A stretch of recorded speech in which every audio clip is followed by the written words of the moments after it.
When HBO turned down Gennady Golovkin's latest fight against Asmanu Adama, they did so with the expectation that Triple G would demolish his latest challenger and then move on to better, more marketable fights. Well, the first part of that plan went quite smoothly, as Golovkin dominated Adama and stopped him in the 7th round, the first time the Ghanaian had ever been stopped in his career. If you didn't get to watch the fight live on Fight Network and are just going off of written reports, please do not read too much into the fact that Golovkin's nose was bleeding or that he might have lost the 5th round if you were real sympathetic.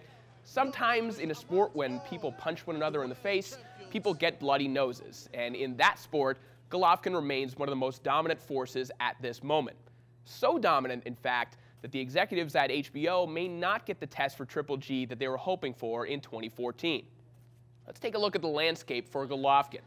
His first choice would obviously be to face the winner of Sergio Martinez and Miguel Cotto. But that fight isn't until June, and both men have easy escape routes if they don't feel like risking it against Golovkin should they win.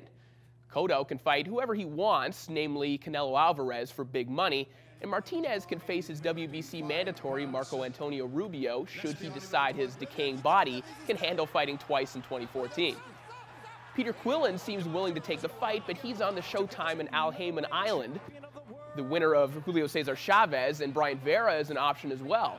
Vera would be a very easy fight to make should he win, but if Chavez repeats in the rematch, much like Cotto, he has the name value and the leverage to pick and choose whatever fight he feels like as well. The risk of fighting Golovkin far outweighs the reward for Junior. The same could be said for middleweight titleist Felix Sturm, who can make a comfortable living and pad his Hall of Fame career by simply fighting at home. Well, that leaves two realistic options for Triple G's next appearance. One would be a dream of an action fight, and the other would make a lot of people roll their eyes. James Kirkland is a real possibility for Golovkin, with no ties to either major network and no real concern with who he fights or what happens to him in the ring.